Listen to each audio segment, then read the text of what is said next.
बिस्मिल्लाहिर्रहमानिर्रहीम। अस्सलाम वालेकुम नाज़रीन, मैं हूं आपका होस्ट अहमद फवाद। आज तारीख है 26 जनवरी और दिन है मंडे का। 4 खबरें आज के व्लॉग में आप सब में शेयर करूंगा जी। पहली खबर तो यह है कि इमरान खान साहब ने ठीक चुनकर जो बंदा है ना, वो इस मरतबा लगाया है सुहेल आफरीदी की शक्ल में। सुहेल आफरीदी ना सिर्फ इमरान खान 2 साबित हो रहा है, बल्कि सुहेल आफरीदी ने इनको नथ डालकर रखी हुई है और यूं गिरबान से इनको पकड़ा हुआ है। इनकी गिच्ची इतनी मजबूती से पकड़ी हुई है ना कि ये छुड़वा नहीं पा रहे। इनका हर हरबा हर प्लान सुहेल आफरीदी के अगेंस्ट नाकाम हो रहा है, बल्कि अब तो चीजें उल्टा पड़ना शुरू हो गई हैं इनको। ऊपर से जी 8 फरवरी का जो खौफ था ना इनको, उस खौफ में मजीद इजाफा हो गया है। पहले तो इमरान खान साहब और महमूद अचकज़ई की कॉल थी, अब मौलाना फजल रहमान ने भी 8 फरवरी की जो कॉल है ना वो दे दी है। मौलाना साहब ने पिंडी की कॉल दी 8 फरवरी की। क्या करने जा रहे हैं इस पर कुछ तफसीलात आप सब पे शेयर करूंगा। महमूद अचकज़ई ने भी एक बड़ा जो ऐलान है वो कर रखा है जी। माहौल बड़ी तेजी से तब्दील होता जा रहा है। फिर आपको ये बताऊंगा जी कि ये गलती के ऊपर गलती करते जा रहे हैं, और जब मतलब है कि आपको कोई वे आउट नहीं नजर आता ना, तो फिर आप खुद को बचाने के लिए हर हरबा अपनाते हैं, कुछ भी करते हैं। आपको होता है ना, अच्छा इससे हमारी बचत हो चुकी, ये करके देख लो, वो करते हैं, वो उल्टा आपको पड़ चीज जो है वो गले पड़ जाती है। फिर उस गलती को छुपाने के लिए और गलती पे गलती करते जा रहे हैं और फ्रस्ट्रेटेड इस वक्त ही हो चुके हैं जी। इस पर भी कुछ तफसीलात आप सब शेयर करूंगा कि आप मजीद ये क्या गलतियां कर रहे हैं। फिर आखिर में आपको बताऊंगा जी कि इंटरनेशनल जो तब्दीलियां आ चुकी हैं, बल्कि ट्रंप ने जो टैरिफ वाला मामला किया है ना, कि धमका रहा है जी कि मैं टैरिफ लगा दूंगा, ये कर दूंगा, और उसने लगाए भी और धमकाया भी। अब ये हो रहा है ना कि ये टैरिफ ट्रंप के गले पड़ रहा है, क्योंकि टैरिफ तो तब करामद है ना कि जब आपके साथ ट्रेड की जाए। तो यूरोप ने और दीगर जो है ना वो इस प्लानिंग में कि ट्रेड ही खत्म करें, हम और तरफ अपना ब्लॉक बनाएं, वहां पे हम फ्री ट्रेड शुरू कर दें, मुआहदे हो रहे हैं। इस पर कुछ तफसीलात हैं और आपको बताऊंगा कि कैसे इस रजीम के ऊपर इस मामले में भी बड़ा प्रेशर है जी, कि ये अब जांच चुके हैं इस चीज को जी कि हम ट्रंप का हिमायत करके हमने बड़ी गलती कर दी, लेकिन अब हमारे पास और कोई ऑप्शन ही नहीं रहा। इस पर कुछ आम तरीन तफसीलात हैं, वो भी आपके साथ में शेयर करूंगा। सबसे पहले तो जी सुहेल आफरीदी। सुहेल आफरीदी ना वाकई इमरान खान 2 साबित हो रहे हैं। इमरान खान साहब अली अमीन गंडापुर को एक बात कहा करते थे कि ये जो ऑपरेशन वाला मामला है ना, इसको रोक नहीं सकते ना, तो इससे अलहदा खड़े हो, अवाम को अवेयर करो, कम से कम बताओ अवाम को। तो अली अमीन गंडापुर ये भी नहीं कर रहे थे। सुहेल आफरीदी ने क्या किया है, आज पार्लियामेंट में जो सूबाई असेंबली है वहां पर सुहेल आफरीदी ने खासी जो तकरीर है ना वो भी की है। और ये जो कुछ कल किया गया ना हुकूमत की तरफ से, और ये जो है वो करने की उसमें कोशिश थी जी कि हमने तो कहा ही नहीं नकल मकानी का, सूबाई हुकूमत के ऊपर डाल दिया है। इससे वो जो पब्लिक है ना, जो लोग है ना तीरा के, वो तो अवेयर हैं ही हैं, लेकिन उल्टा इनके लिए अब मजीद मुश्किलात बढ़ चुकी है। सुहेल आफरीदी के पहले तो मैं आपको जो उन्होंने आज तकरीर की है ना 3-4 पॉइंट्स आपको बताता हूँ, फिर आपको बताता हूँ कि सुहेल आफरीदी ने एक बड़ा खतरनाक जो खत है ना वो लिखा है। और इसमें जी जो साहब ये कह रहे थे ना प्रेस कॉन्फ्रेंस के जरिए कि आपकी क्या कारकर्दगी है, आप अपनी गवर्नेंस के ऊपर तवज्जो दें, उसका भी जवाब दिया है। और फिर सुहेल आफरीदी की आज की तकरीर के कुछ पॉइंट्स जो है वो मैं आपको जरा सुनवाता हूँ, और आपको जो है वो पता चलेगा कैसे एक और इनका बड़ा मंसूबा था ना जी, उसको सुहेल आफरीदी ने नाकाम बनाया है। सुहेल आफरीदी क्या कहते हैं, वो कहते हैं जी कि हमारे पख्तूनों से ये लोग ज़बरदस्ती खाना खाते हैं और सुबह सिक्योरिटी फोर्सेस पहुंच जाती है कि खाना क्यों खिलाया। हमने बात की तो कहते हैं ये प्रोपेगेंडा कर रहे हैं। इनको क्या ये हमारे पख्तूनों के खून को पानी से भी सस्ता समझा हुआ है। यानी कि ये बात कर रहे हैं जी कि वहां से अगर कोई दहशतगर्द है जो मतलब है कि जबरदस्ती हमारे उधर पख्तूनों घरों में घुसे तो कहते हैं खाना खिला दो, अगर हम नहीं खाना खिलाएंगे तो वो मार देंगे। और यहाँ पर ये कहते हैं जी कि आपने खाना क्यों खिलाया, और ये पकड़ लेते हैं, तो हम जाएं तो जाएं, क्या करें तो करें, कि हमें कुछ बताया जाए भी कि हम मतलब कोई रास्ता हमें दिया जाए, हल निकाला जाए, हम क्या करें, दोनों तरफ से ही है। तो इस पे कहते हैं जी कि उन्हें कहा जाता है जी कि आप प्रोपेगेंडा कर रहे हैं भी, इन्होंने हमारे पख्तूनों का खून इतना सस्ता समझा हुआ है। नंबर 1 पॉइंट सुहेल आफरीदी ने जो उठाया। फिर सुहेल आफरीदी मजीद क्या कहते हैं जी, ये भी आपके साथ जरा शेयर करते हैं। एक मिनट में जरा निकाल लूं। ये प्रेस रिलीज जो कि तसादुम का परवाना है, कल तक माफी के साथ वापस ना लिया गया तो मैं इतवार को अपनी अफरीदी कौम के पास जाऊंगा और तमाम पश्तून कौमों का जिरगा बुलाऊंगा। इतवार को जिरगा बुलाने का कह दिया, और कहा है जी कि प्रेस रिलीज भी वापस लें और माफी भी मांगे। और साथ ही साथ ये भी कह दिया है जी सुहेल आफरीदी ने कि अब से कोई भी जो हमारी कम्युनिकेशन होगी ना वो वर्बल नहीं होगी, रिटर्न होगी, रिटर्न के अलावा कोई वर्बल कम्युनिकेशन का कोई अहमियत नहीं। ये भी मतलब जवाब दिया है सुहेल आफरीदी ने इस मरतबा। मजीद वो कहते हैं कि आज के बाद कोर कमांडर और IGFC किसी जिरगे में नहीं बैठेंगे। अब से वफाकी हुकूमत के साथ जो भी बातचीत का सिलसिला होगा वो तहरीरी होगा। यानी कि पहले जिरगे में भी ये मौजूद थे और इनके सामने सारी जो बातें थी वो हुई। अच्छा, फिर जी, इनसे जबरी इनखला वाली गलती हो गई, लेकिन अब इनको समझ नहीं आ रही, तो उन्होंने एक प्रेस रिलीज जारी कर दी जो कि 24 रुकनी कमेटी का डेथ वारंट है। अब लोग 24 रुकनी कमेटी के मेंबरान को अपना दुश्मन समझेंगे और अब उन 24 रुकनी कमेटी के मेंबरान को वीडियो पैगाम के लिए डराया जा रहा है। अच्छा, यानी कि ये जो तीरा से जो कह रहे हैं ना जी, नकल मकानी करें, जबरी तौर पर उनको कह रहे हैं जी कि इनखला करें, तो अब इनको इदराक हो गया जी कि ये प्लान भी हमारे ऊपर ही पड़ गया। वो कैसे? क्योंकि इसके जरिए क्या था जी कि सूबाई हुकूमत अभी तो सामने भी आ गई ना, प्रेस रिलीज हुकूमत का जो मौकिफ भी आ गया। करना क्या था कि हुकूमत को नाकाम साबित करना था कि भी देखे ना कि आप जो है वो अपने लोगों को, सुहेल अफरीदी ने, केपी हुकूमत ने दरबदर जो है वो छोड़ दिया है। लेकिन सुहेल अफरीदी ने क्या किया है? सुहेल अफरीदी मौके पर भी पहुंचे, लोगों की मदद भी की और सारी जो हकीकत थी ना वो कौम के सामने रखी। और आज असेंबली में भी इन्होंने बड़ा धुआंधार खिताब किए। तो कुछ पॉइंट्स में आपको जो है वो शेयर कर रहा हूं जी।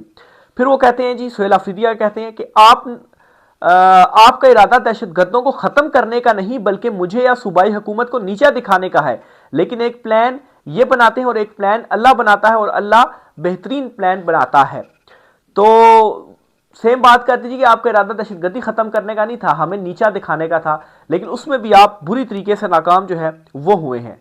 तो ये जी सुहेल अफरीदी की जानिब से आज तकरीर की गई है, जो कल से इवेंट चल रहा है, जो उधर से स्टेटमेंट आई है। और खैर अब तो ये हकीकत सामने आ गई ना कि क्या कौन क्या कर रहा है, पब्लिक के सामने है सब कुछ। अब वो बंद कमरों वाले बयानिए नहीं चलते हैं। उल्टा सुहेल अफरीदी जो है वो इनके साथ अब अग्रेसिव मजीद हो गया है। उसने ये नहीं किया कि वो फ्रस्ट्रेशन के आलम में कोई इस किस्म की स्टेटमेंट दे या कोई चढ़ाई कर दे, क्योंकि ये भी आपको याद होगा कि कुछ हुकूमती जो रहनुमा वगैरह उनकी तरफ से भी कुछ इस किस्म की स्टेटमेंट्स आई हैं, या गालबन कोई हुकूमती सहाफ़ी हैं उनकी तरफ से स्टेटमेंट आई है कि मतलब है कि 9 मई का आधा भी अगर इस मरतबा मिल जाए ना तो फिर मजीद हम चीज़ों को आगे घसीट सकते हैं। यानी कि ये चाह रहे हैं कि 9 मई या 9 मई का आधा एक मरतबा फिर से हो जाए। लेकिन सुहेल अफरीदी इनको ये मौका नहीं दे रहे हैं, कोई ऐसा कदम नहीं उठा रहे कि उनको मौका मिले कि वो आकर हमारे ऊपर जो है वो हैवी हो जाए, बल्कि अवेयर कर रहे हैं, लोगों को एक एक चीज खोलकर बता रहे हैं। एक और काम सुहेल अफरीदी ने आज किया है जी कि एक लेटर लिखा है शहबाज शरीफ को, और इस लेटर के अंदर सुहेल अफरीदी ने जी जो अपने पैसे हैं ना जो वफाक के पास है सूबे के, वो मांगे हैं। ये बात करते हैं जी कि आपकी गवर्नेंस क्या है, गवर्नेंस ऐसे तो नहीं चलती ना, पैसे से चलती है, तो वफाक क्यों आखिर पैसे नहीं दे रहा केपी हुकूमत को? जर्सी बात है, NFC अवार्ड और बाकी उन चीज़ों के तहत पैसे आपने जो है वो देने ही देने हैं, लेकिन आप नहीं दे रहे। टैक्स कलेक्शन तो जो है वो आप कर रहे हैं ना, जर्सी बात है, वो तो उधर ही चीज़ें जा रही हैं। तो आप कैसे जो एक सूबाई जो हुकूमत है उसको जो पैसे हैं वो नहीं दे रहे हैं? तो इस पर जी सुहेल अफरीदी ने शहबाज शरीफ को खत लिखा है, और इस खत के अंदर ये जरा देखिए इन्होंने क्या लिखा है। कहते हैं जी, वफाकी तकसीम के काबिल पोल खैबर पख्तूनख्वा के जी 658 बिलियन रुपए जो हैं वो देने थे, और कोई मतलब है कि 604 बिलियन रुपए जो हैं वो मिले हैं, और 54.4 रुपए का जो खसारा है। और ये मैंने गूगल ट्रांसलेट से असल में निकाला है, तो इधर थोड़ी सी ट्रांसलेशन गलत होगी। बहरहाल इसकी डिटेल फिर देखते हैं। कहने का मतलब यह है कि पैसे सुहेल अफरीदी ने लेटर के जरिए मांगे हैं कि हमारे जो पैसे हैं ना वो दे दिए जाए, और जवाब भी दे दिया है कि हमारी जो गवर्नेंस है ना वो आप हमारी गवर्नेंस के ऊपर सवाल उठा रहे हैं। तो जिस तरीके से आपने ये तीरा वाला मामला किया है ना बड़े चलाकी के साथ कि हम सूबाई हुकूमत में मलबा डालें, वो मलबा भी आप बड़ी चलाकी से हमारे ऊपर डालते हैं, वो मलबा भी आपके ऊपर ही डलता है। तो सुहेल अफरीदी इनके लवाकी इमरान खान 2 साबित हो रहे हैं, इनको कोई भी मौका वो नहीं दे रहे। नेक्स्ट खबर की जानिब नाज़रीन बढ़ते हैं जी कि सिस्टम ना बड़ी फ्रस्ट्रेशन का शिकार होता जा रहा है। चीफ जस्टिस सरफराज डोगर साहब जो हैं, जो ईमान मजारी वाला मामला है, इस मामले में जी आज उनकी अदालत के अंदर भी ज़रा डिस्कशन कुछ हुई है, क्योंकि आज अदालती बाइकआउट भी किया गया है। वो ज़रा मैं आपके सामने रखता हूँ जी, वो क्या कहते हैं। यहाँ से आप अंदाज़ा लगाएं कि कितने ज़्यादा फ्रस्ट्रेट हो चुके हैं।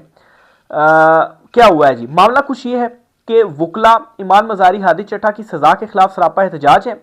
इस्लामाबाद की मकामी अदालतों और हाई कोर्ट में हड़ताल है। इस्लामाबाद हाई कोर्ट के कमरा अदालत नंबर 1 में बर्जुमान चीफ जस्टिस सरफराज डोगर वकील से इस्तफसार करते हैं कि आज किस बात पर हड़ताल है। मेरी अदालत में सब पेश हो रहे हैं। वकील कैसर अब्बास गोंदल ने कहा, बार के वुकला की गिरफ्तारी पर आज हड़ताल है। जनाब डोगर कमाल नादानी में सवाल करते हैं कौन से वकला गिरफ्तार हुए हैं। तो वकील साहब ने बताया कि ईमान मजारी और हादी चट्ठा गिरफ्तार हुए हैं।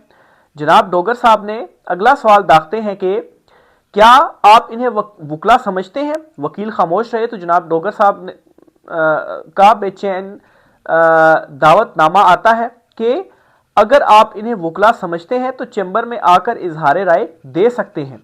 आप अंदाजा करें कि अब chief justice Islamabad high court Sarfaraz Dogar जो कुछ अरसा पहले ये कह चुके हैं कि ईमान मजारी को किसी दिन मैंने पकड़ लिया ना और फिर अपनी बेटी का खिताब दिया, आज इनकी गिरफ्तारी पर ठट्ठा लगा रहे हैं।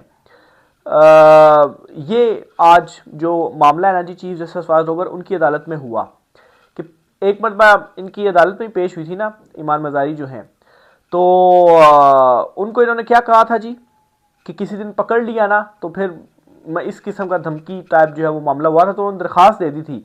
तो फिर उसके बाद उनको कहा जी नहीं तो आप मेरी बेटी, और आज कहते हैं वो कौन है, क्या वो वकील हैं।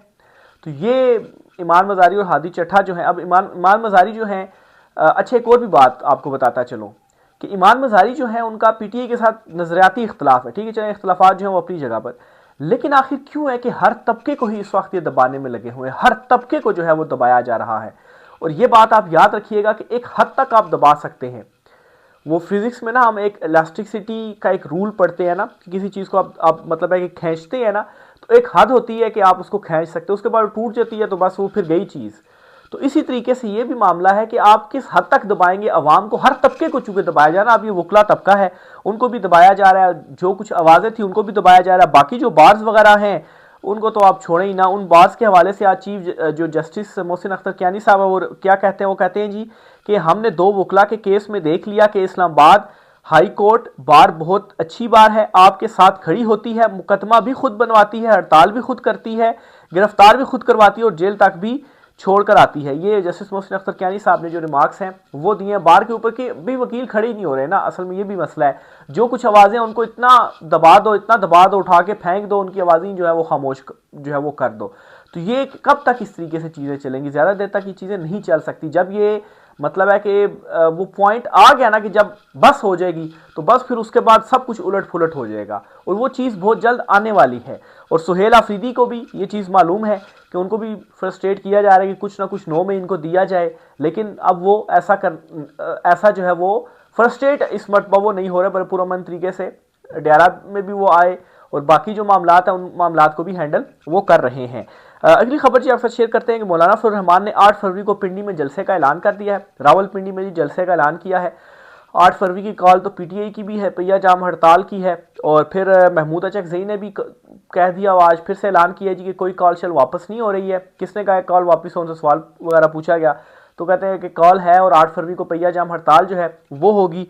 और यूं जी जो 8 फरवरी का एक दार खौफ था ना, उसमें मजीद इजाफा मौलाना फजल रहमान की शक्ल में भी हो गया है। वैसे तो मौलाना फजल रहमान जो है उनके ऊपर कोई ज़्यादा एतमाद करने की ज़रूरत नहीं है कि वो कुछ ज़्यादा कुछ वो बोल देंगे या कुछ ज़्यादा वो कर देंगे या साथ खड़े हो जाएंगे, उनसे कोई इस तरह की उम्मीद ना रखें। लेकिन स्टिल रावलपिंडी में जलसा करना और ऐसे टाइम पे जलसा करना जहाँ पर हड़तालें भी चल रही होंगी, पहिया जाम, और वहाँ पर इधर ये भी चल रहा होगा।